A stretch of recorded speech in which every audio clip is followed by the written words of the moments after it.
Il n'y en aura pas. Voilà, super. Donc, je recommence. Donc, bienvenue sur ce webinaire, parce que là, on enregistre. Bienvenue sur ce 49e webinaire de Radical Fitness. Nous avons encore l'honneur d'avoir la présence de Thierry Doll, qui est président de France Active, qui est un syndicat de patronat que vous connaissez bien. Hein. Ça fait déjà 4 fois que Thierry intervient au nom de Radical Fitness. Je t'en remercie par ailleurs, Thierry. Très sympa de ta part de dire oui à chaque fois à mon invitation et puis l'invitation de Radical Fitness.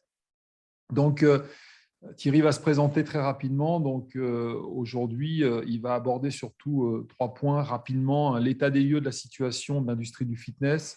On va parler un petit peu de la SACEM et puis du CQP Fitness. Voilà. Donc, Thierry, je te laisse la parole puisqu'il est déjà 11h03. Ça commence à rentrer. On est déjà 46 et je pense que les retardataires vont arriver. De toute façon, on a toujours notre webinaire. Thierry, à toi. Merci Stéphane, bonjour à toutes et à tous. Très heureux d'être encore parmi vous aujourd'hui. C'est un plaisir de pouvoir répondre à vos sollicitations quand ça me permet. Et le fait de bien le prévoir en amont me permet effectivement de bien bloquer la date. Donc, merci à Radical Fitness de cette invitation. Merci à vous tous d'être là. Stéphane m'a demandé un petit peu ce que je comptais vous dire faire aujourd'hui. Alors, comme d'habitude, des informations clés. Nous allons parler du secteur fitness en particulier et notamment de son évolution par rapport à 2021, enfin 2020-2021, liées à ces 2 années qui ont été terribles pour l'ensemble des activités de loisirs et en particulier la vôtre, fitness. Je vais me servir de cela, de l'étude que nous avons diligentée, comme c'est le deuxième exercice que nous faisons avec le CRS. Alors, il faut savoir que notre étude est une étude quand même qui est menée, je dirais, alors pompeusement, on appelle ça une étude menée avec des concepts scientifiques, puisque nous le donnons à traiter à un organisme qui s'appelle le CRS. C'est le Centre d'études et de recherche sur le sport, économique sur le sport, pardon. C'est doublé, les points d'entrée sont multipliés par notre base de données, la base de données d'un de nos partenaires qui est Fitness Challenge Magazine, mais également ensuite, c'est également triplé avec des appels téléphoniques. Et je sais qu'ici, certains d'entre vous ont répondu soit au nom de réseau, soit au nom de marque, soit en tant qu'individuel, ce qui nous permet d'avoir, pour la 2e année consécutive, des chiffres qui sont, je dirais, attendus par la profession, mais également attendus par l'extérieur. N'oubliez pas qu'une organisation patronale et une profession se doit à un moment donné de donner des chiffres sur son état de santé. Donc, c'est un petit peu notre rôle. On a d'autres idées en ce moment et on essaye de les améliorer pour pouvoir les mettre en place dès la rentrée septembre sur des études ou en tout cas sur des enquêtes. Que vous dire que vous ne savez certainement déjà, c'est-à-dire que le secteur se relève difficilement, mais se relève quand même de la crise Covid. Il a fait preuve de résilience pendant ces 2 années. Il a fait preuve d'une certaine inventivité, notamment liée au numérique. Vous avez été capable de mettre en place des moyens pour garder votre clientèle, pour proposer des activités qui vous concernaient à votre clientèle, à vos adhérents. Donc tout ça, on le voit, ça fait partie de l'étude. Il y a eu, alors bien entendu, il y a une chute de fréquentation qui est phénoménale parce que si je prends l'étude, je crois qu'on est en perte de vitesse d'environ encore, on est passé du nombre d'abonnés moyen de 1065 que vous connaissiez en moyenne en 2019, on est passé à 826. Donc, on a une vingtaine de pourcents de pertes. C'est ce qu'on avait annoncé, nous, depuis le début, une vingtaine de pourcents de pertes que vous avez du mal à récupérer. Mais par rapport à 2020, 2021, on est en progression, puisqu'en 2020, on avait 657 de fréquentation moyenne, et là, en 2021, on est sur du 826. Donc, légère augmentation, ce qui veut dire résilience. Résilience parce que les gens ont été privés pendant un grand moment de vos activités. Ils sont revenus. On a su aussi également, je pense, tant vous que nous, de notre côté, communiquer sur le sérieux que nous avions mis à mettre en place les protocoles sanitaires tout au long de la crise et juste pendant les ouvertures. Je pense que c'est un acte fort de votre secteur d'activité, ça a été de bien montrer que vous étiez des gens responsables et que les protocoles sanitaires étaient respectés avec beaucoup de force et de conviction dans les salles de fitness, puisque c'était un petit peu l'une des conditions, notamment d'ouverture, mais de revenus surtout de la clientèle pour lui refaire prendre confiance. Quelques infos aussi qui pourraient être aussi sur le salariat. On s'aperçoit qu'il y a, après une diminution très importante en 2021, il y a un retour de réembauche dans les salles de fitness. Alors, je ne dis pas que la réembauche est facile, hein. Je dis qu'il y a simplement une réembauche qui permet de dire que là aussi, on est sur un rebond, puisque comme tout le monde le sait, quand on essaie de réembaucher, ça veut dire que normalement, le chiffre d'affaires essaie d'être au rendez-vous. Mais attention, on ne crie pas victoire, loin de là. Je dis simplement que le secteur recommence à trouver des couleurs. On était sur des ETP avant crise de 3,7. On est en train de retrouver à peu près le même équivalent temps plein. En 2021, on est quasiment au même volume d'équivalent temps plein en 2021 qu'on a pu être en 2020. On a maintenant, si vous voulez, un petit peu disséqué par rapport au chiffre d'affaires. Là aussi, le chiffre d'affaires, il est en nette diminution par rapport à 2019, mais ça, tout le monde le sait. Vous avez 20% d'abonnés en moins, donc obligatoirement, ça se répercute sur le chiffre d'affaires.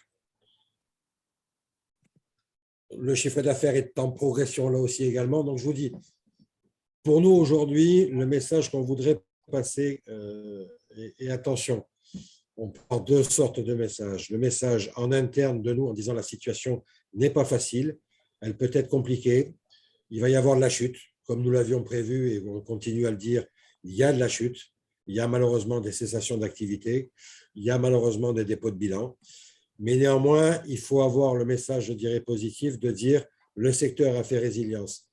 Pourquoi nous voulons, je dirais, dire ça? Parce qu'à côté, vous avez des investisseurs, vous avez des secteurs bancaires, vous avez vos fournisseurs. Tous ces gens-là ont besoin de savoir que le secteur est résilient et qu'il reprend.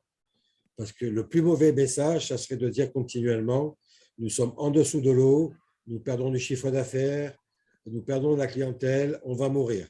Parce que le secteur bancaire, le secteur des investisseurs, voire peut-être vos fournisseurs, n'auront plus confiance dans le secteur.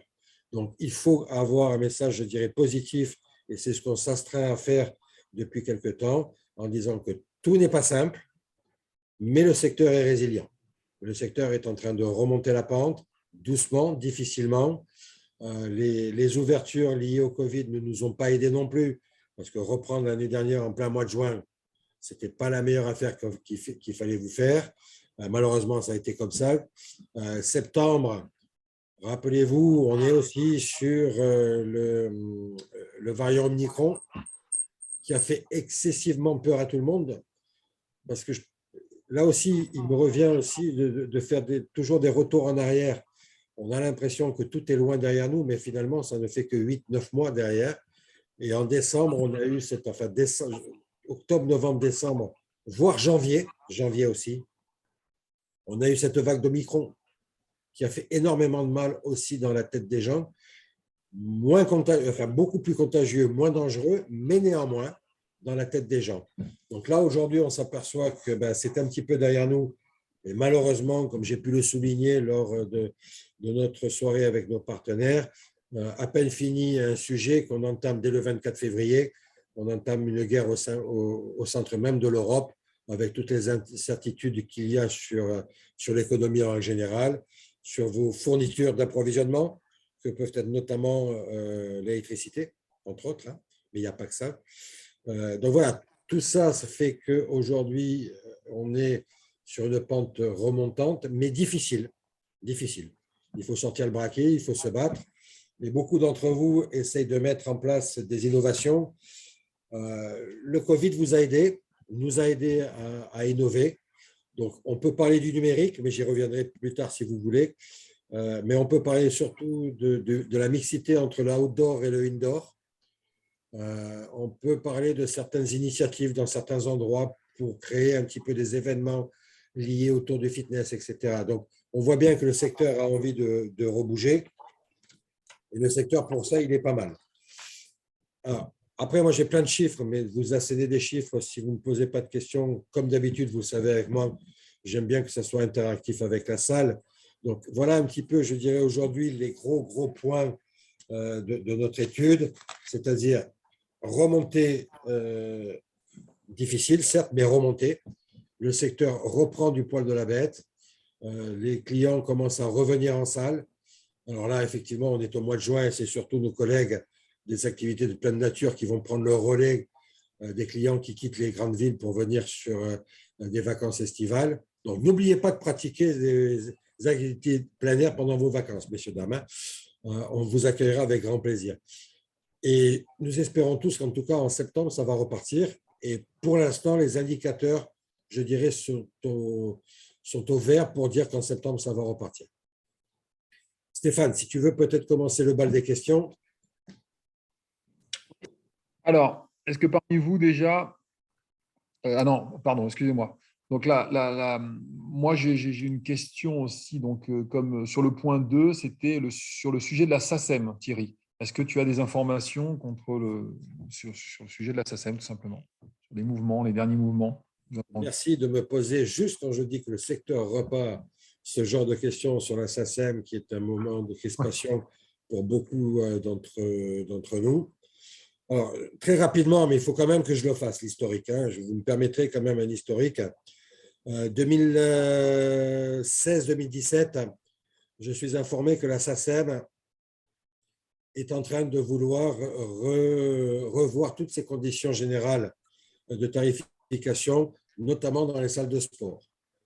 Rappelez-vous, jusqu'à présent, c'était fixé sur un nombre d'adhérents que vous aviez dans vos salles. Et la SACEM s'est aperçue au fil du temps que les adhérents étaient un petit peu, comment dire, d'une façon générale, bien sous-estimés dans les déclarations. Donc, ils ont décidé de travailler. On s'est rapproché d'eux pour éviter que ça ne parte dans tous les sens, comme ils pourraient avoir l'habitude de faire s'ils n'ont pas d'interlocuteur en face. Très bien nous a pris. On a travaillé 2017 et 2018 avec des hauts et des bas pendant la négociation. Sur ces 2 ans, on a eu des hauts et des bas avec la SACEM.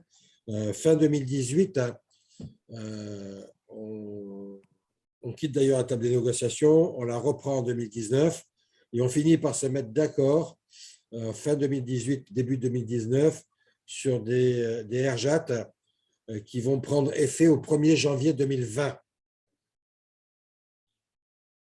1er janvier 2020, bon, ça commence, mais comme vous le savez, les appels à cotisation SACEM sont de plusieurs moments, donc ça peut être fait en début d'année, en milieu d'année, trimestriel, etc. Et donc, on arrive au 15 mars avec le blackout total de la France, avec le premier confinement. On prend tout de suite attache avec la SACEM. Il nous assure qu'il y aura un arrêt de prélèvement et que surtout, les salles ne seront pas facturées pendant les moments de fermeture. Et à l'époque, je me rappelle, ils nous ont même demandé, et je vous ai fait l'une des premières communications que nous avions fait à l'époque parmi nos adhérents pour informer tout le monde de ces informations-là et surtout d'avoir avec eux à l'époque, c'était en 2020, de garder les arrêtés préfectoraux qui fermaient les salles de sport dans la région concernée. À l'époque, on parlait en cluster, rappelez-vous, et après on a été fermés tous ensemble à la mi-mars. Donc bien entendu, 2020, pas beaucoup d'échanges avec la SACEM, et pour cause, on avait d'autres chats à fouetter, eux aussi également. 2021, on continue à avoir des ouvertures et des fermetures. Et en septembre-octobre de 2021, la SACEM prend contact avec nous pour réviser les RJAT, ça fait partie de la convention de partenariat que nous avons avec eux. Et là, grande surprise, on s'aperçoit qu'ils ont inclus un nouveau dispositif qui est le domaine du numérique. Notamment tout ce que vous avez pu faire, tout ce que j'appelle tous les, comment dire, aidez-moi, tout ce qui se fait par visio, etc. Et puis tous les replays et compagnie. Donc, on décide de négocier avec la SACEM, ça a été très dur. Là aussi, on a refusé, notre organisation a refusé de signer les RJAT 2022 en décembre-janvier 2022. Enfin, décembre 2021 ou janvier 2022. C'est une lourde décision de prendre que de ne pas signer une convention avec la SACEM. Je peux vous assurer que ça, je ne l'ai pas prise très facilement, mais on a décidé de ne pas signer les RJAT en janvier 2022.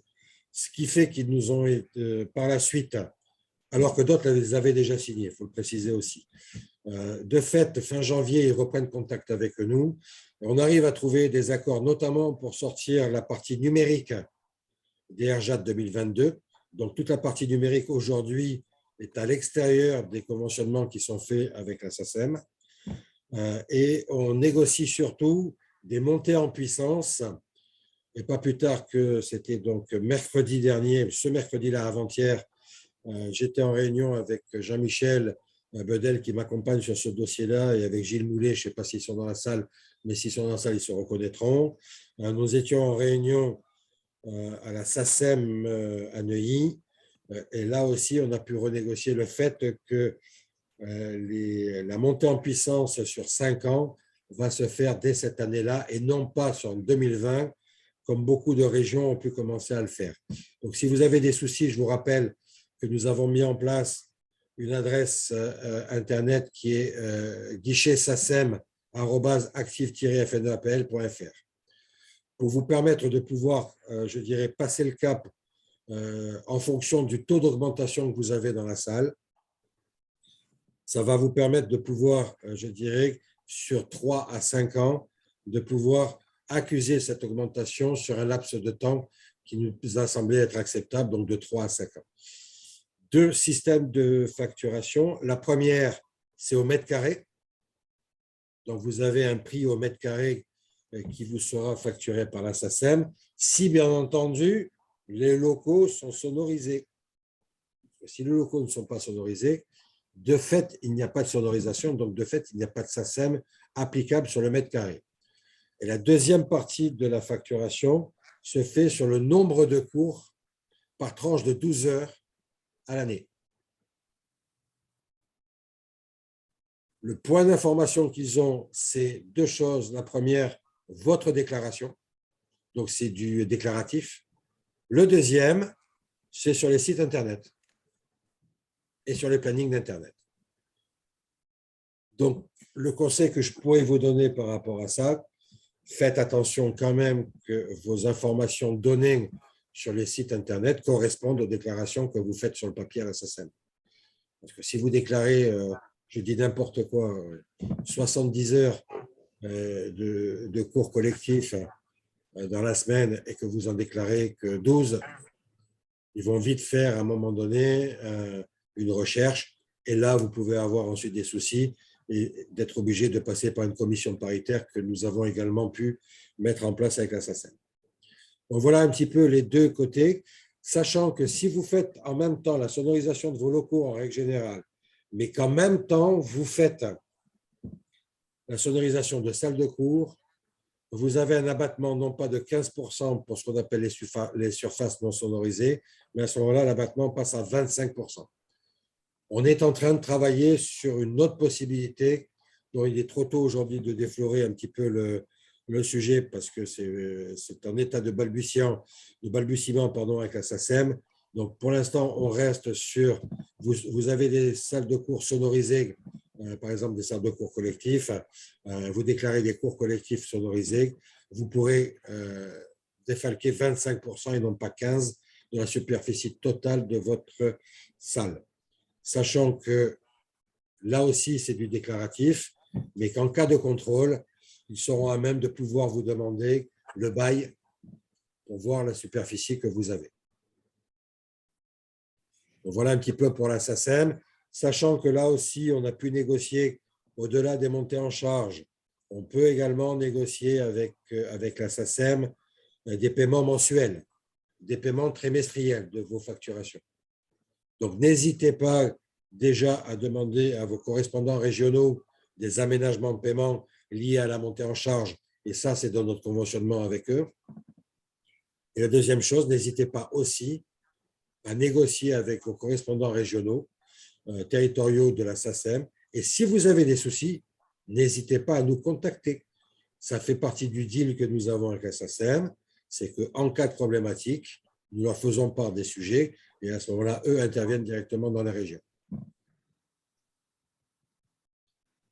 Est-ce que quelqu'un a des questions sur les deux sujets qu'on vient d'aborder, notamment sur l'état des lieux du secteur et sur la SACEM, sachant que nous avons transmis à l'intégralité de nos adhérents l'étude fitness? N'hésitez pas, si quelqu'un a des questions, ouvrez votre micro. Ah. Oui. Thierry Lepage. Oui, bonjour à tous. Vous m'entendez? Oui, bonjour Thierry. Oui, bonjour. Nous, on a eu des gros soucis. Là, j'ai eu Thierry au téléphone il y a une dizaine de jours à peu près. On était chez Total Energy en termes d'électricité. Et du coup, on s'est pris des tarifs du marché avec des factures d'un autre monde. Et ça a plus que doublé. Donc, on était déjà quand même des consommateurs. On a une grande salle avec piscine et hammam, donc déjà des gros consommateurs d'électricité. On s'est pris des factures, mais que j'imaginais même pas dans notre milieu, quoi. Il y a un mois d'hiver. Alors, en plus de ça, ils nous ont pas envoyé les factures tout de suite, alors d'habitude, on les reçoit par mois. Ils m'ont envoyé les trois factures d'hiver en même temps, en s'excusant du retard. Et du coup, on s'est pris en 3 mois 30 000 euros d'électricité. Donc, inutile de vous dire que là, les bras m'en sont un peu tombés. On a essayé de négocier un petit peu, enfin tout au moins sur le délai de paiement. Bien évidemment, sur ce qui est dû, rien. On a quand même un kilowattheure en heure pleine qui est à 0,42 du kilowattheure. C'est énorme, quoi. Enfin, j'ai comparé. On est quasiment à consommation égale avec 2020. Enfin, je parle pour les périodes d'ouverture. On est sur des périodes d'ouverture normale, on n'a pas surconsommé. On est à peu près à consommation égale, voire des fois moins. Et là, on est sur une facture, j'ai reçu la facture d'avril, où on est, sur la dernière facture que j'ai reçue de chez eux, où on n'a plus de consommation d'heures d'hiver, donc on est sur des heures d'été. Donc, j'avais un petit peu peur et me dire, pour les heures d'été, ça va aller un petit peu mieux. On se retrouve quand même avec une facture de 5 000 euros. Alors qu'on a moins consommé de kilowattheures qu'il y a 2 ans à période égale. Donc là, on est en train de tous plomber rien qu'avec de l'électricité. Alors, deux choses, Thierry. La première, par rapport à Total Energy, est-ce que tu as pu gérer ton sujet de délai de paiement ou en tout cas de morcellement de paiement? Oui, on a essayé de faire au mieux, mais bon, je veux dire, on se retrouve avec des factures même quand on les divise, parce que du coup, on se retrouve avec le délai de paiement, de l'arriéré, plus la facture qui tombe du mois. Donc, on s'est retrouvé là le mois dernier, j'ai payé 20 000 euros d'électricité sur le mois. Et là, j'en aurai encore 15 000 ce mois-ci pour essayer d'épurer un petit peu ma dette. Bon, c'est un truc de dingue, quoi. C'est un truc de dingue. Je me demande pourquoi j'ai l'impression de bosser pour Total, quoi. Alors, malheureusement, il y en a qui bossent pour Total, d'autres qui bossent pour l'EDF. En ce moment, c'est devenu, l'énergie devient un point central. Je pense que vous avez tous eu, tous nos adhérents en tout cas, ont été rendus destinataires des dernières dispositions que le gouvernement prend pour ce genre de sujet. Est-ce que Thierry, tu es en connaissance de cela? Alors oui, je sais, je crois qu'il faut attendre le bilan, et si le bilan est fortement dégradé suite à la consommation électrique, il y aura un geste de fait. Enfin, c'est un petit peu ça, non? Non, c'est entre guillemets, c'est aussi une l'encadrement. L'encadrement pour les pros. Ouais, voilà. L'encadrement pour les pros, ouais. Ce qui est dégueulasse, c'est qu'ils avaient encadré les prix pour les particuliers et pas pour les professionnels, quoi. Si jamais vous avez, j'essaie de relire parce que c'est la même chose. Si jamais vous avez des soucis aussi avec ça, n'hésitez pas à nous redemander la note que nous avons fait. Je vais vous donner, si vous me laissez 2 secondes que je puisse ouvrir. Voilà, grand consommateur, c'est l'envoi numéro 23. Donc, n'hésitez pas à nous redemander l'envoi numéro 23 parce qu'il y a des aides qui peuvent être données aux entreprises grandes consommatrices de gaz et d'électricité et qui sont impactées par l'augmentation très importante de l'énergie. Donc, il y a quand même des choses à avoir et à faire. Donc, je vous engage à soit nous redemander, soit par le biais de votre service comptable, de voir ce qu'il y a lieu de faire. D'accord. Philippe, tu avais quelque chose à rajouter? Philippe Béja? Oui, vous m'entendez? Oui. Oui, bonjour, bonjour tout le monde. Donc, je rejoins Thierry sur l'énergie.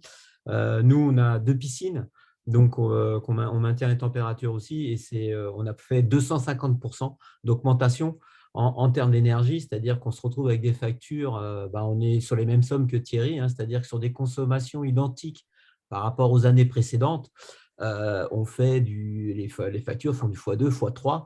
On se retrouve avec des mensualités de 15 000 euros, 10, 15, 20 000 euros.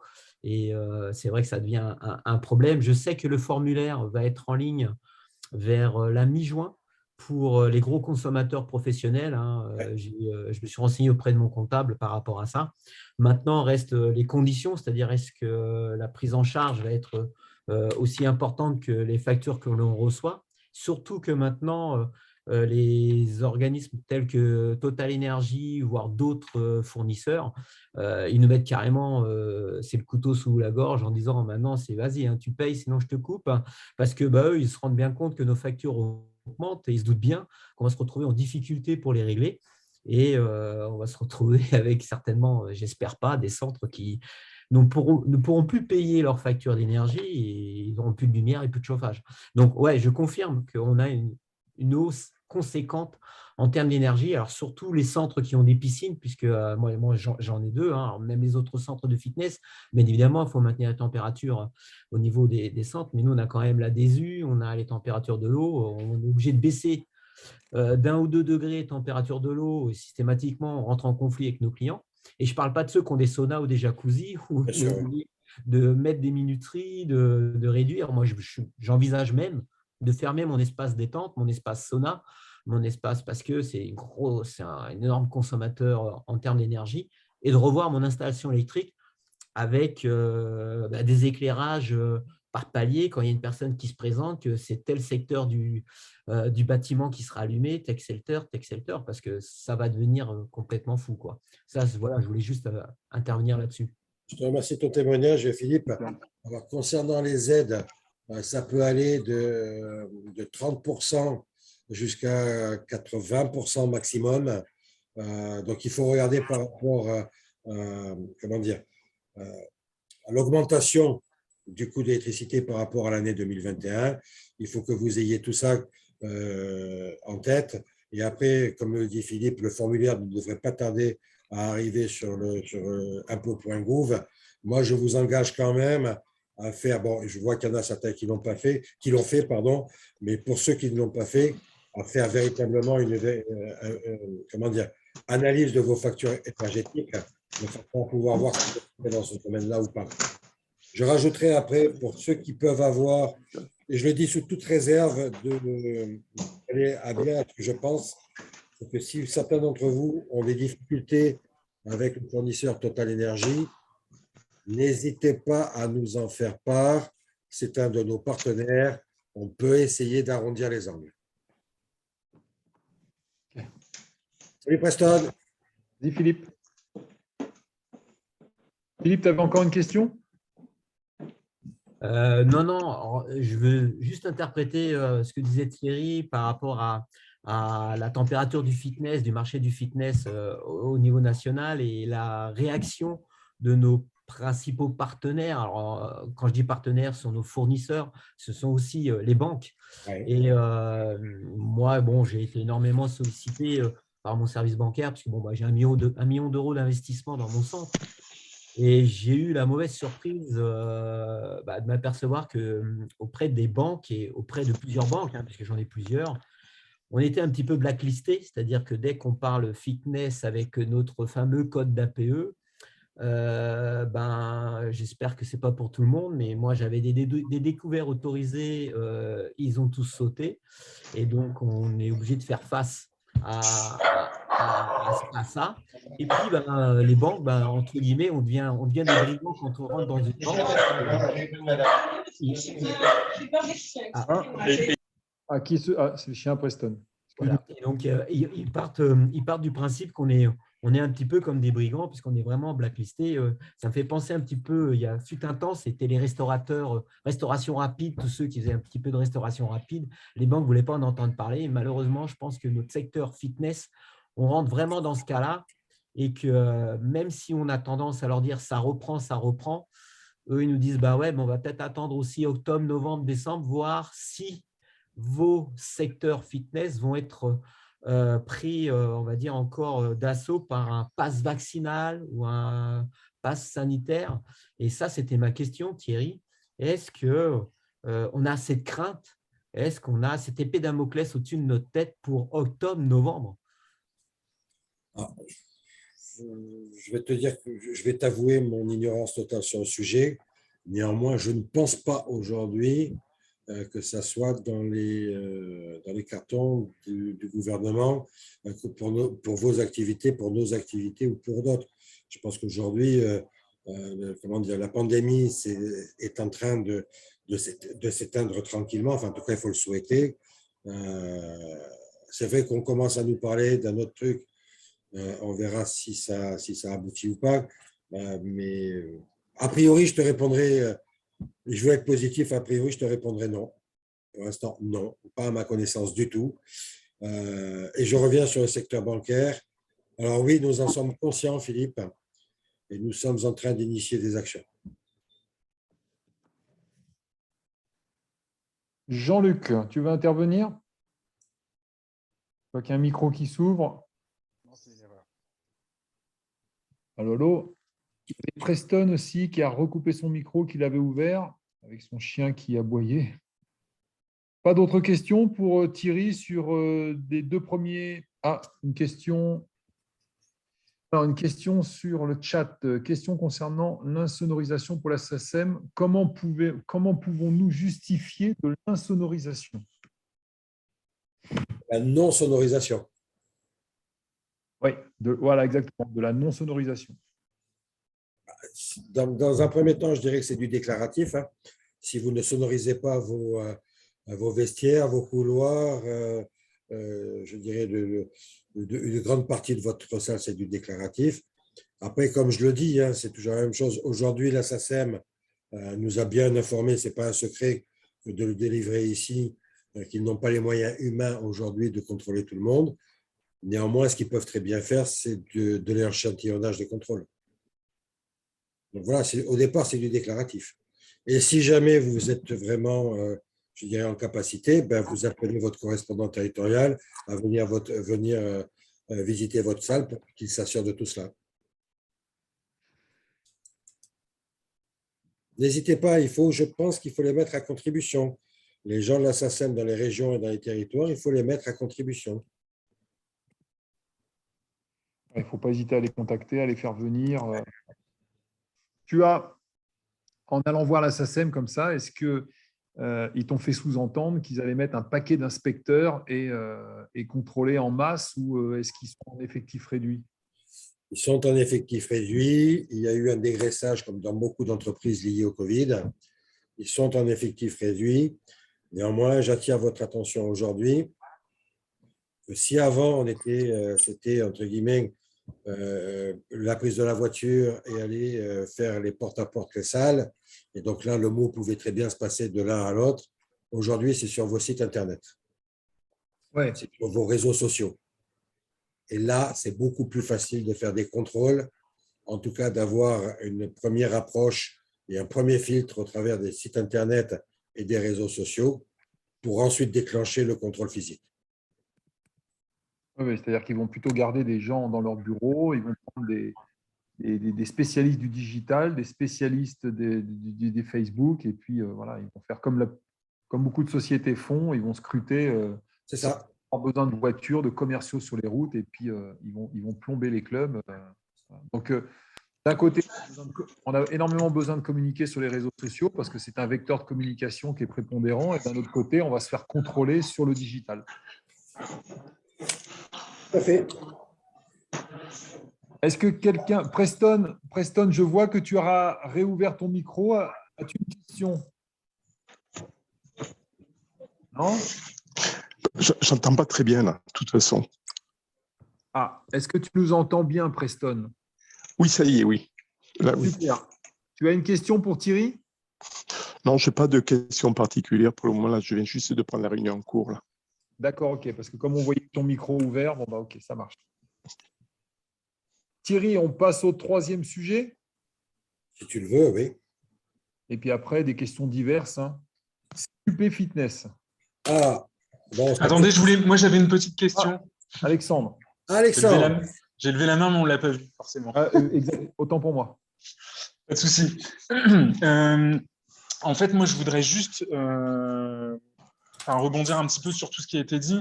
Effectivement, on a la SACEM qui nous est retombée dessus. Moi, pour le coup, pour mon secteur d'activité, ça a quand même très nettement augmenté par rapport à ce que je payais auparavant. Donc ça, c'est la première chose. La deuxième chose, l'électricité qui, effectivement, augmente aussi. Alors, moins que le gaz, mais le gaz aussi a augmenté un petit peu. Donc, en fait, l'augmentation de toutes ces charges, moi hier, on va dire que je m'en sortais très bien avec mes charges et il n'y a pas de souci sur la progression. Donc, pour information, pour ceux qui ne le savent pas, du coup, je suis gérant de 2 salles de CrossFit dans le nord à Lille. Donc, en fait, moi, mon secteur a été peut-être un peu moins impacté que le secteur du fitness. On a redémarré très fort l'année dernière à la réouverture. Moi, ce qui m'inquiète juste, c'est qu'on avait fait des demandes de PGE sur les bons conseils en fait, de notre banquier. On a dû les utiliser parce qu'effectivement, on a réinvesti de manière cohérente pour nos adhérents et pour améliorer notre salle. Sauf que là, aujourd'hui, on arrive à échéance. Moi, je vais devoir commencer à rembourser mon PGE. Avec les charges qui augmentent, ce n'était pas du tout prévu dans nos prévisionnels.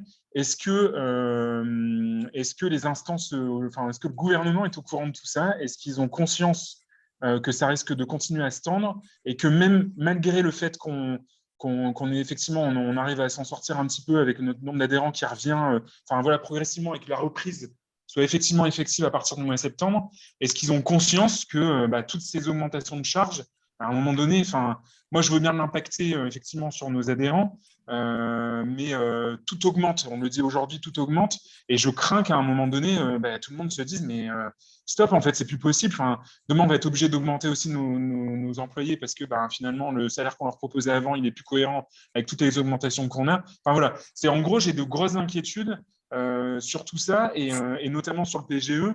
On parle, juste pour terminer aussi sur cette partie PGE, on parle de médiation de crédit. J'en ai discuté un petit peu avec mon expert comptable cette semaine qui me disait qu'en fait, il avait une réunion avec le tribunal de commerce qui disait qu'en fait, cette médiation était très peu sollicitée par les experts comptables parce que ça les engageait, eux, à titre personnel, parce qu'ils devaient mettre une attestation qui prouve qu'on n'est pas en cessation de paiement, mais rien ne prouve qu'on ne le sera pas à un moment donné. Donc, en fait, finalement, cette médiation est très peu utilisée.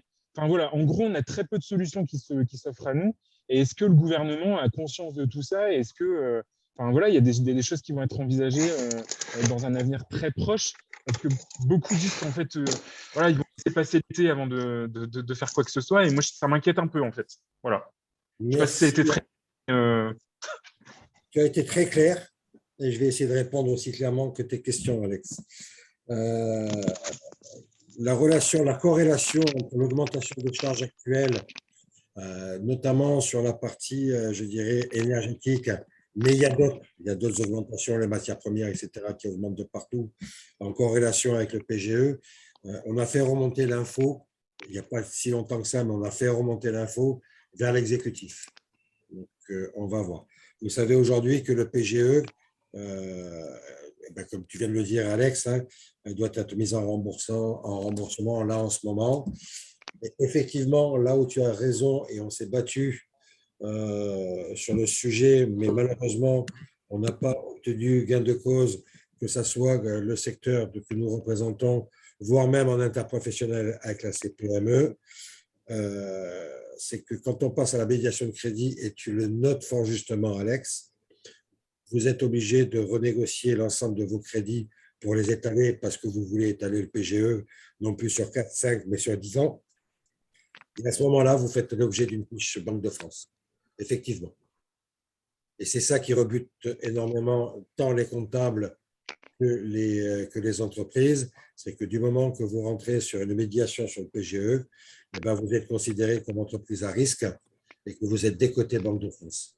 Mais alors, ça, moi, je l'ai évoqué avec mon comptable. Moi, dans mon cas précis, alors même si ma cotation, elle serait dégradée, je pense que ça ne serait pas hyper impactant pour l'activité parce que j'ai pas énormément de fournisseurs. Le peu de fournisseurs avec qui je travaille, je les paye en direct, donc c'est pas trop gênant. Donc, pour notre secteur d'activité, je ne sais pas comment fonctionnent les salles de fitness. Je pense que c'est pas, c'est pas hyper grave pour notre activité. Moi, ce qui m'inquiète juste, c'est qu'en fait, on va devoir commencer à rembourser ces PGE pour des mensualités qui sont quand même relativement conséquentes, qui vont venir dégrader fortement notre trésorerie, que tout augmente de l'autre côté et que du coup, nos clients, moi, je sais que j'ai un espèce de shop dans mon activité de CrossFit, toutes nos protéines augmentent, tous les produits augmentent et du coup, on le voit déjà aujourd'hui, les gens achètent moins qu'avant. Ils sont plus rebutés parce qu'ils se rendent compte que un seau de protéines qu'on vendait avant 65 € il y a encore 4-5 mois, aujourd'hui, il est passé à 85 €. C'est 20 € d'augmentation.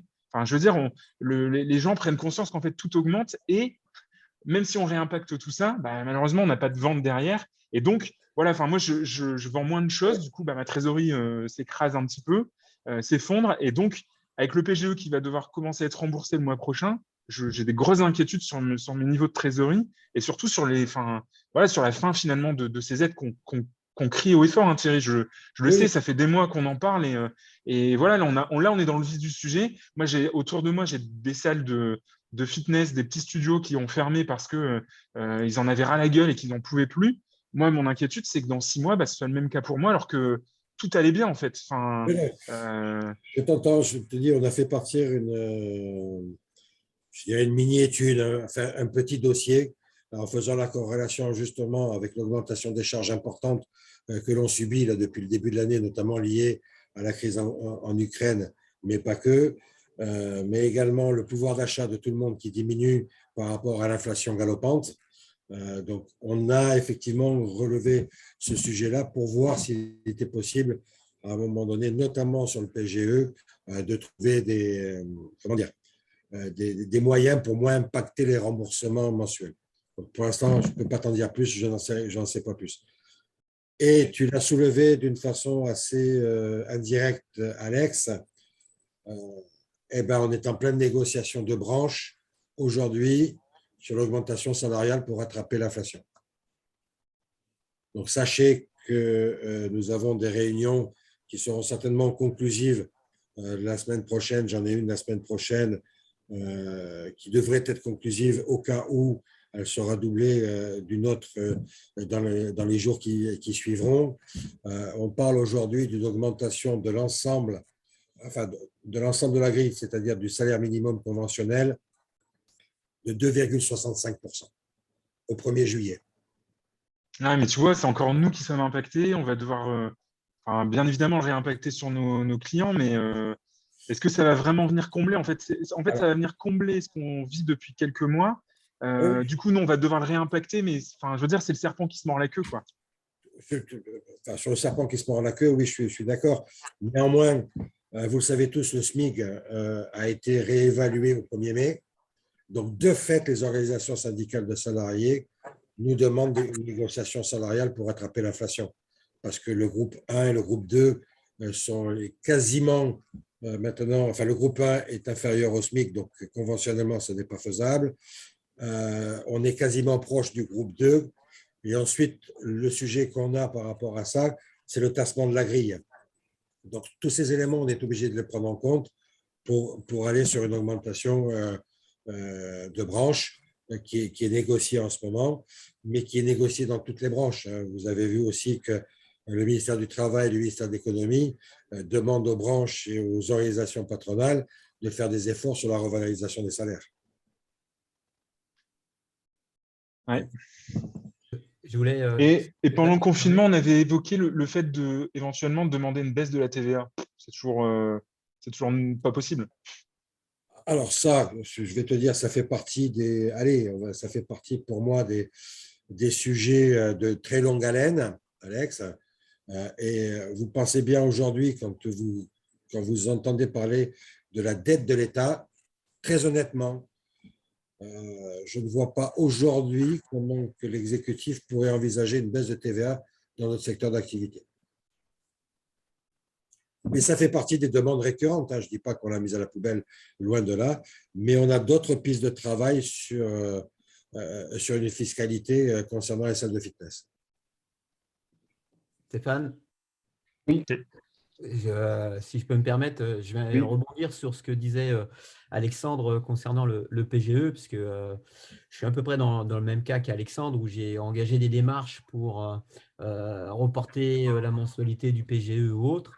Et donc, je suis passé par mon avocat d'affaires. Et il y a déjà deux choses. Il faut savoir que si malheureusement, financièrement, vous ne pouvez pas rembourser vos 3 premières mensualités du PGE, il faut regarder bien dans les petites lignes de votre contrat que vous avez signé.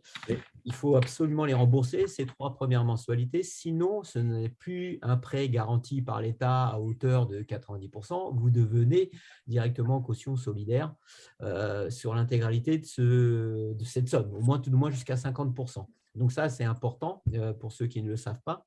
Ensuite, vous avez la possibilité aussi, auprès de votre banquier, auprès de celui que vous avez souscrit, la banque chez qui vous avez souscrit ce PGE, avant de payer la première mensualité. Moi, je sais que sur Lyon, ou tout le moins sur la Bourgogne, ça a été mis en place.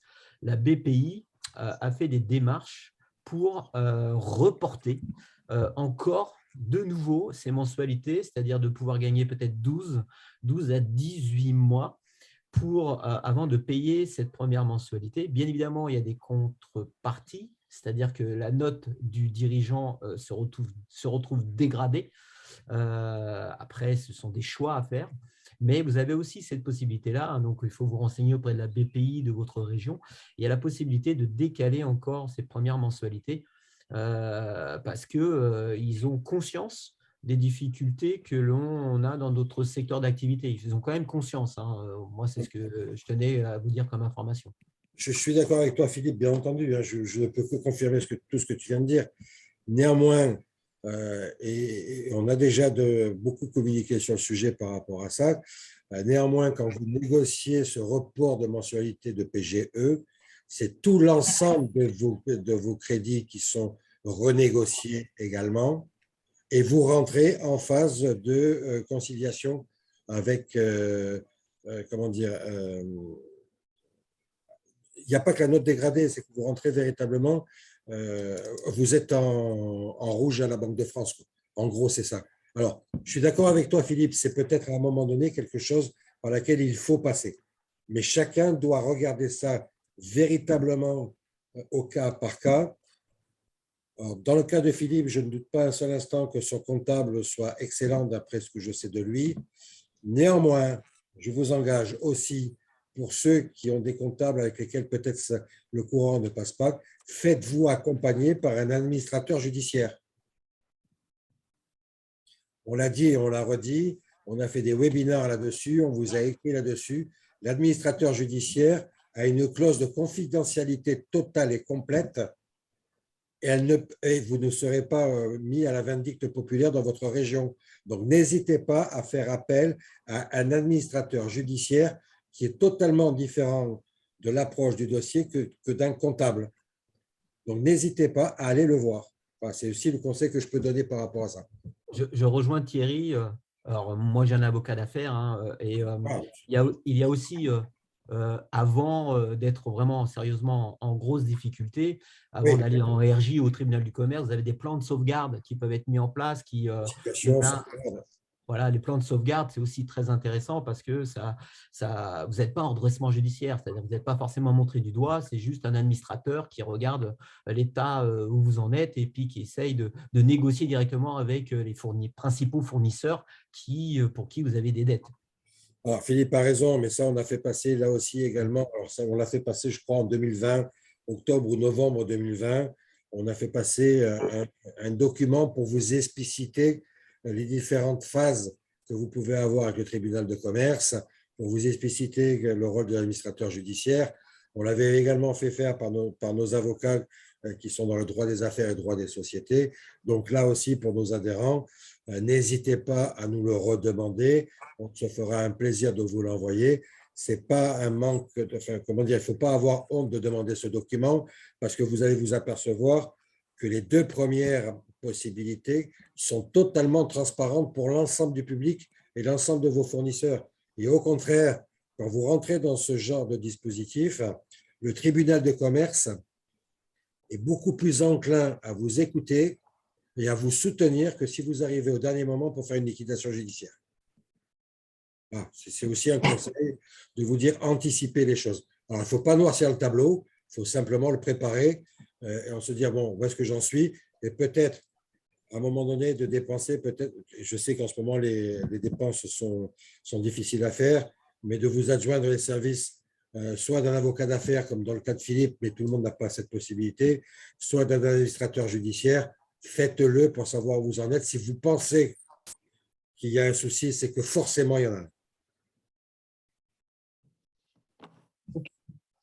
Merci, merci Philippe, merci Thierry. Il y a une main levée depuis tout à l'heure. Marie Cuomo. Marie, tu nous entends? Est-ce que Marie, tu nous entends? Marie, tu as levé la main depuis tout à l'heure. Tu avais une question. Est-ce que tu peux intervenir?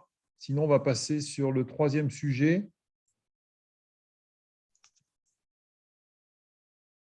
Le CQP Fitness. Alors attends, juste, je me permets juste, parce que je vois dans les commentaires que Séverine Pierson parle d'éventuellement d'aide à la transition écologique. C'est vrai que moi, je regarde aussi pour effectivement réduire ma facture à comment je pourrais améliorer les performances énergétiques de ma salle. Est-ce qu'il y a des choses ou des pistes qui sont envisagées là-dessus, Thierry? Ou c'est pas du tout dans les clous parce que je sais qu'il existe des dispositifs, mais généralement, on n'y est pas éligible en fait. On va regarder, voir s'il y a certains dispositifs où la TPE, PME peut être éligible. On va essayer de retravailler ça et on reviendra vers vous. Alexandre, n'hésite pas à me ressolliciter sur ce sujet-là, de façon à ce que je n'oublie pas. Ça marche, merci. Sur le CQP Fitness, c'est un secret de polichinelle depuis hier ou avant-hier. France Compétences, dans son audience du 31 mai, a validé la création et la mise au registre national des certifications professionnelles du CQP Fitness. Donc, il va être mis en place très rapidement. Quand je dis très rapidement, vous pouvez compter à compter du 1er janvier 2023 une ouverture des sessions grand public. Voilà. Nous, d'abord, on a tout un tas de travail à faire pour remplir les obligations qui sont liées à ce genre de choses-là, notamment de faire des promos, de faire des phases tests.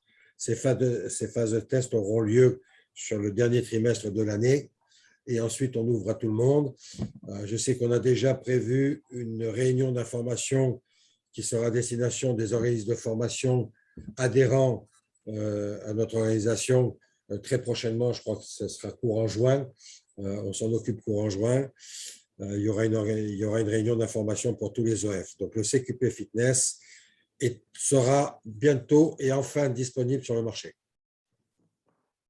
Bon, une bonne nouvelle. Ça devrait être une bonne nouvelle puisqu'il était attendu par la profession depuis de nombreuses années et qu'on a travaillé avec la profession pour pouvoir justement en définir les contours, le contenu et les prérogatives ainsi que les compétences. Super. Thierry, tu as fait le tour des sujets. Est-ce que parmi l'Assemblée, vous avez des questions diverses et variées qui peuvent même sortir du cadre de l'intervention de Thierry? N'hésitez pas, allez-y. Si Thierry est une grande source d'information pour Oui, nous, voilà, la raison pour laquelle on est quand même pas mal. C'est toujours intéressant. Donc, n'hésitez pas. Il y a juste un point, Stéphane, sur lequel je voudrais revenir par rapport à notre étude. C'est qu'on s'est aperçu que la digitalisation qui était prépondérante en 2020, en raison des restrictions sanitaires que vous connaissez tous, le confinement, etc., a très nettement diminué en 2021. Voilà, donc, la digitalisation a été quelque chose, je dirais pour l'instant, on va dire un épiphénomène qui est en train de diminuer dans le temps. Oui, c'est une réalité. J'en suis la preuve vivante. En étant fournisseur de cours collectifs, on a mis en place beaucoup de digitalisation sur la VOD. Aujourd'hui, on n'a quasiment plus d'utilisateurs. Ouais, Stéphane, moi j'ai une question. Tu m'entends? Oui, oui, Thierry. Oui, Philippe. Ouais.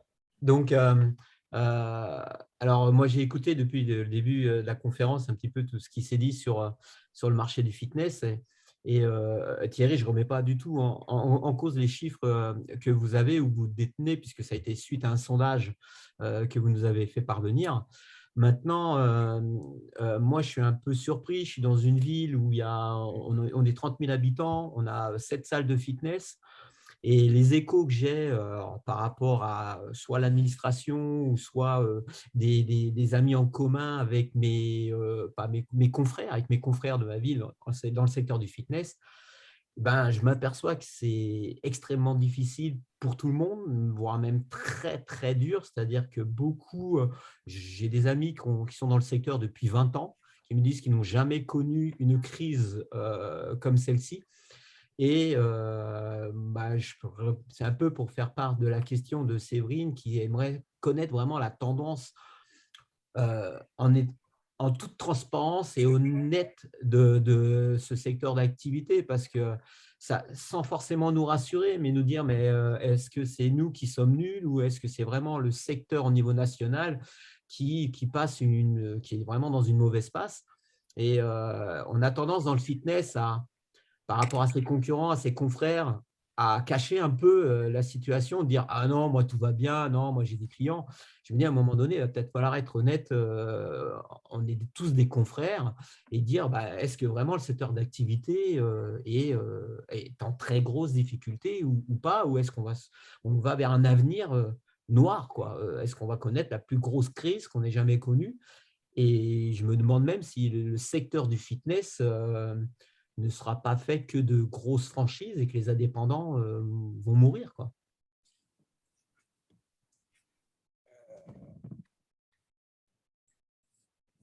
Ta question m'amènerait à faire deux commentaires, Philippe. Le tout premier, c'est sur la situation actuelle. La situation actuelle, je vous l'ai dit, c'est pas. Donc, vous n'êtes pas en cause, vous, là, autour de la salle, vous n'êtes pas en cause, vous, personnellement. Le secteur se remet très difficilement des 2 ans qu'il vient de passer. C'est une certitude, c'est une évidence. Vous avez 20% d'adhérents en moins, plus de 25% de chiffre d'affaires en moins entre 2019 et 2021. Donc, on voit, pardon, on voit bien qu'il y a une difficulté conjoncturelle dans le fitness aujourd'hui. Le Covid est passé par là et je pense que plus rien ne sera comme avant. Ça, c'est une certitude. Vous réinventer, oui, il va falloir le faire. Dans l'étude, on voit bien aujourd'hui que ce qui était prépondérant en 2019, notamment la partie, je dirais, des abonnements que vous proposez, a totalement diminué, a totalement été inversé. C'est-à-dire que si avant vous proposiez des engagements longs, aujourd'hui, les engagements au mois sont devenus une grande, je dirais, d'une grande majorité. L'engagement au mois, voire même des sans-engagement à la carte. On trouve ce genre de produits aujourd'hui dans certaines de vos salles de fitness. Donc, il y a un changement de paradigme que vous avez connu jusqu'en 2019, il change. C'est-à-dire que certains d'entre vous continuent à proposer du 12 mois, voire du 24 mois, mais on s'aperçoit que la tendance est à l'inverse en proposant des abonnements très courts, voire des abonnements de 3 mois sans engagement. Donc, on voit au travers de cette étude, on voit un changement total d'offres, mais qui est simplement lié à la demande de vos pratiquants. Hein. Vous avez su rebondir. Quelqu'un qui aujourd'hui vient vous voir en disant « je ne sais pas de quoi sera fait demain, donc je ne vais pas prendre un engagement de 24 mois », vous répondez à cette attente de votre clientèle. C'est le premier point. Ensuite, le deuxième point qui est beaucoup plus difficile pour moi pour répondre, Philippe, c'est demain, quel sera le devenir et la typologie des salles de fitness. En gros, c'est ça ta question. C'est est-ce que l'indépendant va continuer à subsister par rapport au grand réseau. C'est exactement ça, Thierry. Ouais, j'aurais envie de te dire, et pour ceux qui me connaissent, je fais rarement de la langue de bois. Hein. j'ai envie de te dire, Philippe, tout va dépendre de vous et de votre capacité à vous mobiliser. Si les indépendants continuent à penser qu'ils sont seuls dans leur coin et qu'ils n'arriveront à rien, effectivement, on risque de voir apparaître ce genre de choses. Par contre, si les indépendants se disent il faut qu'on se unisse, il faut qu'on se réunisse, il faut que l'on travaille tous ensemble au travers d'une organisation patronale qui peut être la nôtre parce que nous avons beaucoup d'indépendants, même si nous avons des réseaux, avec notamment avec comment dire, avec les équilibres que j'ai su faire au sein du conseil d'administration, parce que pour mémoire, je vous le dis, au sein du conseil d'administration, vous avez 3 réseaux, mais vous avez également 3 indépendants, et chacun d'entre eux n'a qu'une seule voix prépondérante au conseil d'administration. Donc, ce qui fait qu'aujourd'hui, vous avez 6 personnes qui siègent dans la partie fitness au conseil d'administration. Ils ont tous les 6 ont le même nombre de voix en conseil d'administration. Donc, c'est aussi aux indépendants, aux salles indépendantes. Alors, vous appelez ça indépendant, moi j'appelle ça les salles patrimoniales. C'est-à-dire ceux qui ont mis de l'argent, notamment de leur sueur, de leur front, dans leur boîte, pour la faire prospérer en créant leur propre emploi, voire en créant des emplois familiaux et peut-être avec beaucoup de chance et beaucoup de réussite, de créer des emplois périphériques à la famille. Donc, c'est ce que j'appelle l'entreprise patrimoniale. Si tous ces gens-là se disent on est capable de faire quelque chose pour pouvoir éviter de mourir, moi je vous réponds, je suis persuadé que vous êtes capable de le faire. Mais tout seul dans votre coin, Philippe Béjac, avec toute la compétence qu'il a, je te suis de temps en temps sur les réseaux sociaux, avec tout ce que tu peux être capable de faire, etc., tout seul, tu n'y arriveras pas. Ça, vous m'excuserez de le dire, je presse peut-être pour notre paroisse, mais tout seul, vous n'y arriverez pas. On l'a vu pendant la crise Covid, si on a réussi à avoir quelques victoires, c'est uniquement parce qu'on était unis. Et je vous rappelle une fois de plus, c'est que le secteur du fitness et des salles de sport, c'est 6 000 à 7 000 salles de sport sur toute la France. C'est 25 000 à 30 000 salariés à tout casser en emploi direct et qu'on ne peut pas le comparer à l'hôtellerie-restauration. C'est impossible à comparer. Donc, tant qu'il n'y a pas une union véritablement avec un syndicat patronal qui, à un moment donné, est capable de faire, je dirais, des équilibres en son sein, etc., pour que la voix de tout le monde soit écoutée, il y aura peut-être des scissions par la suite, mais si les indépendants ne se mobilisent pas, effectivement, c'est un risque que vous pouvez avoir demain. Moi, je veux bien rebondir sur tout ce qui est dit là, parce que je suis assez d'accord avec ce que dit Thierry. Alors moi, je suis une salle de CrossFit. Je ne vois pas du tout les salles de fitness comme un concurrent. Au contraire, moi, on se le dit souvent, j'ai la chance de travailler avec 3 autres associés, et on se le dit souvent, si demain, on a un Basic Fit qui vient s'installer en face de chez nous, eh ben, qu'ils viennent, pas de problème. Moi, ce que je pense qu'il faut faire, c'est que moi, je ne tire pas dans les pattes des salles de fitness, je ne tire pas dans les pattes de ces low cost. Je dis juste qu'en fait, on fait tous pas du tout la même chose. Et c'est qu'en fait, il faut chacun pouvoir défendre la prestation de qualité qui est proposée dans les clubs. Un low cost, il va proposer de rendre accessible le sport à tous. C'est une première step pour les gens qui veulent se mettre au sport. Une salle de fitness, c'est une salle qui va proposer des cours collectifs où il va y avoir un coach qui sera en phase 2. Il y aura un peu plus de vivant, on va dire, dans ces salles, et il y aura un peu plus de proximité avec les gens, qu'on ne retrouve pas du tout dans les Basic Fit. Et une salle de CrossFit, certes, notre prestation elle est un peu plus élevée que dans une salle de fitness, mais pourquoi? Parce qu'on travaille sur du small group, on travaille sur plutôt sur des séances qui permettent de rapprocher les gens. Et je pense qu'il ne faut pas avoir peur de défendre la qualité de sa prestation et de dire, moi, ce que je propose, si ça te va dans une salle de fitness, reste dans ta salle de fitness. Moi, il n'y a pas de problème. Je ne veux pas faire venir quelqu'un chez moi qui ne croit pas en ce que je fais. Si vous venez chez moi, c'est parce que vous croyez en ce que je fais. Et c'est pareil pour les autres. Et après, je voulais revenir sur ce que disait Thierry, c'est que je suis assez d'accord avec Thierry. Moi, on a eu un peu peur de le mettre en place. On a arrêté les engagements il y a bien longtemps. Ça doit faire maintenant, c'était avant la crise Covid. On a arrêté de faire les engagements. Aujourd'hui, ça paye parce qu'en fait, les gens continuent à venir chez nous. Ça peut faire peur au départ parce qu'en fait, on se dit quand même que 12 mois d'engagement, ça rassure. Mais en fait, la réalité, c'est que si le travail est bien fait, effectivement, il y a du turnover. Il y en a peut-être un petit peu plus que sur de l'abonnement 12 mois, mais globalement, moi, mon nombre d'abonnés, il bouge presque pas en fait enfin, tous les mois. Et au contraire, ce que je disais tout à l'heure, c'est que moi, la réouverture l'année dernière, elle a été un franc succès. C'est parce que je pense que les gens avaient besoin de proximité avec les gens. C'est des choses qui se retrouvaient peut-être dans ma salle. Alors moi, j'ai pas 1500 adhérents comme pour avoir une salle de fitness. J'en ai que 400 sur ma plus grosse salle, la deuxième qui vient d'ouvrir, on en a un peu moins, mais on est déjà à 150 adhérents en 3 mois. Enfin, en fait, on sent que les gens ont besoin de proximité, ont besoin de conseils et ont besoin de chaleur et enfin, voilà, de proximité. Donc, je pense que les salles de fitness, effectivement, il faut qu'elles se réinventent. Moi, j'y crois beaucoup en ces modèles-là, même si, effectivement, c'est des modèles qui sont vieillissants. Il faut juste apprendre à se réinventer, à proposer des solutions qui existent aujourd'hui ou qui peuvent être proposées davantage aujourd'hui et aller chercher des modèles économiques qui sont un peu différents de ce qu'on faisait avant. Il faut apprendre à se réinventer. Nous, enfin, je ne dis pas que j'ai la science infuse et que tout est parfait dans ma salle et que tout va bien. Au contraire, je me pose encore beaucoup de questions. Mais effectivement, le fait d'être dans un syndicat, moi, je fais partie aussi d'Active avec Thierry. Alors, même si, bon, je regrette enfin, depuis la fin de la crise, on a un peu moins d'échanges parce que forcément, pendant la crise, on avait beaucoup plus de temps. Mais je suis aussi dans un autre syndicat qui est la CPME. Enfin, honnêtement, le fait de pouvoir prendre ce recul avec d'autres dirigeants, salle de fitness ou pas, parce que bien souvent, je discute aussi avec d'autres chefs d'entreprise, bah, ça permet aussi de se dire, je ne suis pas seul dans mon coin, je me réinvente et je prends ce qui marche dans d'autres entreprises, en fait, et que je peux appliquer chez moi. Et donc, voilà, moi, je pense que les salles de fitness ont tout à gagner, et surtout les indépendants. Moi, je dis, il faut vous battre contre ces chaînes low cost qui n'ont pas de mérite plus que vous à être sur le marché, quoi.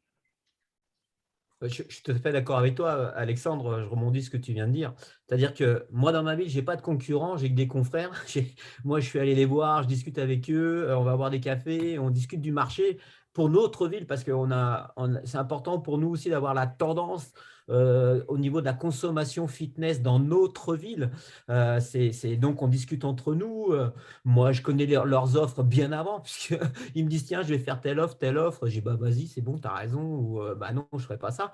Mais pour moi, j'ai que des confrères, ce n'est pas des concurrents, c'est-à-dire c'est des personnes avec qui ça me permet d'échanger et d'avoir cette tendance fitness.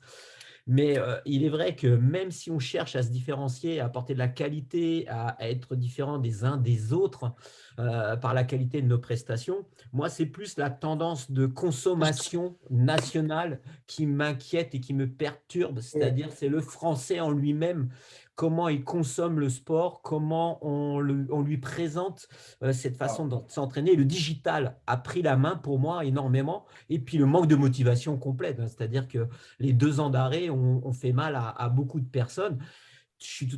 Alexandre, tu vas me dire oui, mais il y en a des nouveaux qui veulent se mettre au sport. À nous de les conquérir. Je suis tout à fait d'accord. Mais c'est plus cette tendance. Est-ce qu'on va partir vraiment sur du 100% digital, soit une partie de la population qui fera plus du sport du tout et puis qui va grossir, qui vont devenir obèses et puis qu'on va retrouver malheureusement ailleurs, sur les lits d'hôpitaux ou autres, ou en cure d'amincissement. Et l'autre partie qui va être plus sur le digital ou le outdoor, parce que le outdoor est là présent aussi. Il y a beaucoup de coachs qui font du sport en extérieur, beaucoup de coachs qui utilisent les structures qu'on peut trouver dans les communes pour pouvoir faire leurs petits groupes et ainsi de suite. Donc, c'est à nous de se réinventer par rapport à ça. Je suis tout à fait d'accord avec vous. Moi, c'est plus ça, c'est plus la consommation du français par rapport au sport.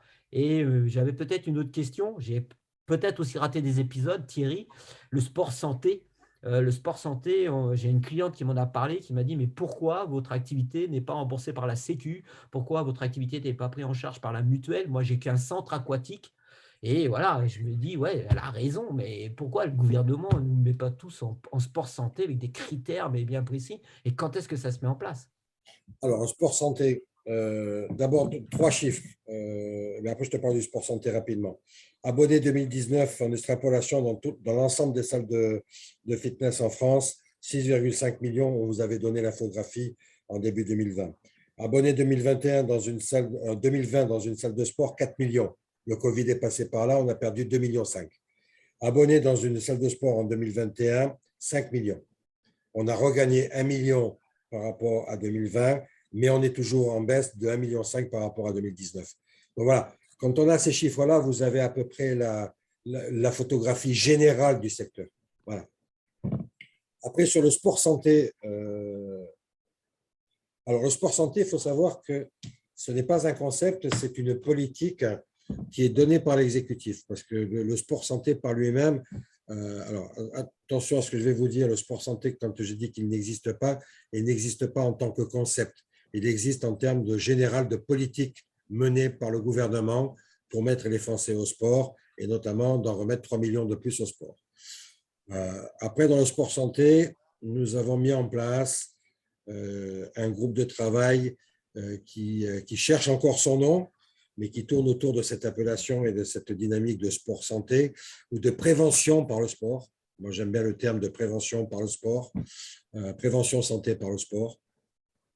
Donc, on a commencé à travailler, enfin, on continue à travailler sur ce domaine-là et on devrait très honnêtement, sur la rentrée septembre, en tout cas sur la fin de l'année, commencer à vous donner nos axes de travail, ce qu'on a réussi à faire, etc. On se rapproche énormément aujourd'hui de sociétés savantes sur le sujet, parce que nous n'avons pas la science infuse sur cette partie-là. Bien au contraire, il nous faut nous faire aider par la société savante. Il y a déjà eu des travaux de fait. Maintenant, je pense que notre gros travail aujourd'hui, c'est de mettre en corrélation les salles de fitness, enfin les salles de sport, les acteurs des activités physiques de loisirs. Je n'oublie pas mes collègues des activités de pleine nature qui concourent aussi à la prévention par le sport. Et là, je parle des activités qui peuvent être du rafting, de la plongée sous-marine, de la voile. On fait partie on fait partie de la même famille sur ce sujet-là en tout cas. Donc, ces acteurs-là, des acteurs ministériels que peuvent être le ministère des Sports, des Jeux Olympiques et Paralympiques 2024, puisque c'est ce qu'on vient de lui donner.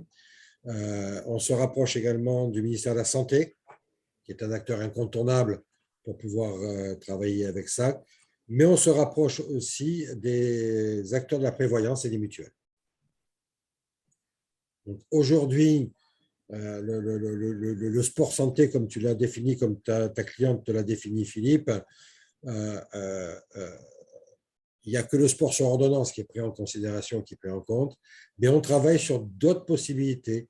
Et ça faisait partie des idées de fiscalité que je vous ai exprimées en tout début de webinaire. On travaille sur tous ces axes-là à la fois.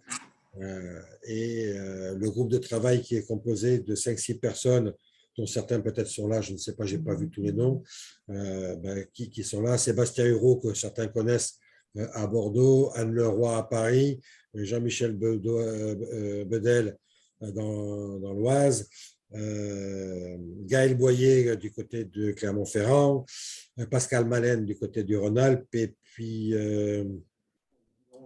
Florent Gillet du côté de l'Ouest. Donc, on a un groupe de travail qui travaille bien dessus. Voilà, on commence à avoir des premiers résultats, sans oublier également le gros travail que nous faisons avec notre cabinet. On s'est adjoint les services d'un cabinet et on travaille là aussi sur la relation institutionnelle que sont l'Assemblée nationale et le Sénat. Merci pour tes réponses, Thierry. Merci. Ok, bah écoutez, il est 12h15. Est-ce qu'on peut s'étendre un petit peu, bien que là, on a pas mal. Stéphane, juste, tu me le permets, parce qu'il faut pas Oui, vas-y. C'est le sport en milieu professionnel. Il ne vous a pas échappé que la loi santé au travail inclut la dimension de l'activité physique. Je vous engage aujourd'hui à vous rapprocher des gros secteurs des entreprises qui sont autour de vous, de façon à leur proposer vos services. Ça fait partie maintenant, je ne dirais pas des obligations, mais en tout cas des gros conseils qui sont donnés aux entreprises pour que les salariés des entreprises puissent avoir une activité physique en dehors de leurs heures de travail. Donc, je vous engage tous autant que vous êtes à commencer à aller regarder les entreprises qui sont autour de vous pour leur proposer vos services sur la partie santé au travail.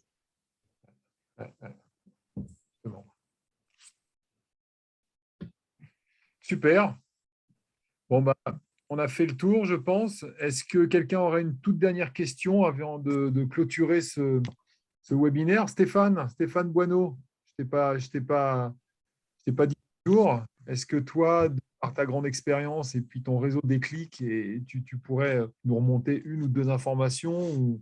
Je te laisse la parole, Stéphane. Bonjour à tous. Merci Thierry pour toutes ces informations. Merci Stéphane pour l'organisation. Je réponds à des questions qui sont sur le fil de communication. Oui, il y a des syndicats qui regroupent un peu, qui se font le porte-parole de ce qu'on est, de ce qu'on veut, ce à quoi on aspire. Mais il y a également des groupements privés comme des réseaux, voilà, qui aussi regroupent les particuliers, enfin, les entrepreneurs indépendants, et qui permettent d'avoir ces échanges-là. Donc, ça existe à différentes strates, ça existe. Je serais tenté de dire entre le sport santé et notamment le premium. On nous parle beaucoup du premium en ce moment, monter en gamme, etc. Pour moi, ce sont des utopies, et ça, on en parlera si vous le voulez.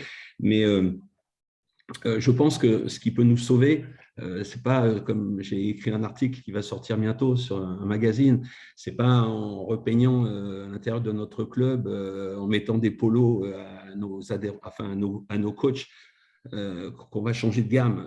Le positionnement premium, c'est exactement comme le positionnement low cost, c'est-à-dire on est low cost, on ne le devient pas, on est premium, on ne le devient pas. D'accord. Donc, ce qu'on a, il faut faire le point sur nos armes.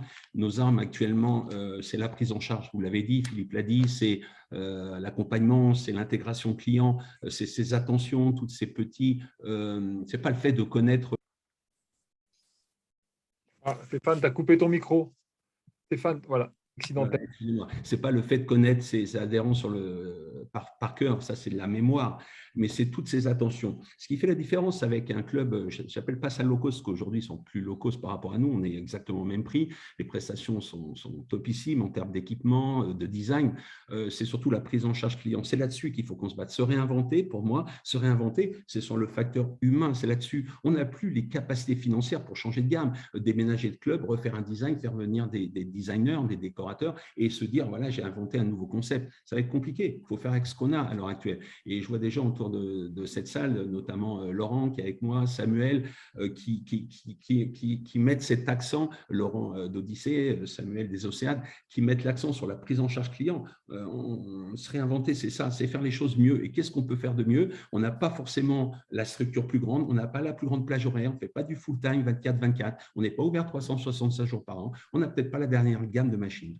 Par contre, ce avec quoi on doit se battre, c'est cet aspect humain, comme l'a dit Alexandre tout à l'heure sur le small group training. C'est là-dessus qu'on doit se battre. C'est sur ce qu'on a, c'est sur ces accompagnements, ces bonjours, ces attentions qu'on a pour chacun, quelqu'un qui revient de maladie, une naissance, un anniversaire. Là-dessus, on peut se battre.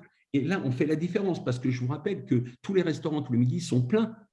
Okay, tous les clubs de vacances, toutes les hôtels cet été sont pleins. Donc, l'argent, il y en a. Les Français ont thésaurisé 2 fois plus de milliards en 2020 qu'en 2019. Hein, il y a de l'argent. Alors évidemment, les prix augmentent, on est d'accord, l'essence a augmenté, mais on a quand même des milliards et des milliards sur des comptes en banque. Et s'ils ne le mettent pas, c'est une question de valeur perçue. Donc c'est à nous, je pense, et je conclurai là-dessus, Stéphane, de faire percevoir la valeur du sport. On ne peut pas leur reprocher, le Français n'est pas sportif, c'est à nous de le faire devenir sportif. Mais au-delà, avant cela, avant qu'ils deviennent sportifs, qu'on ait une prise en charge, un vrai savoir-faire qu'a l'hôtellerie. Thierry a dit tout à l'heure qu'on ne peut pas se comparer à l'hôtellerie. Effectivement, on en est loin et je pense qu'on a des leçons à prendre, mais quand on aura une bonne prise en charge, une vraie écoute, eh bien là, on pourra concurrencer des gens qui sont portés par des fonds d'investissement. Voilà. Merci Stéphane, merci pour ton intervention. Merci Thierry, merci à tous de nous avoir suivis. On va vous quitter. Je remercie Sarah qui, pendant toute cette année, m'a accompagné sur le plan digital. Vous ne la voyez pas, mais fait partie de l'équipe Radical Fitness. On reprendra ces webinaires au mois de septembre. Je vous souhaite à tous de passer de très bonnes vacances, de garder un optimisme maximum.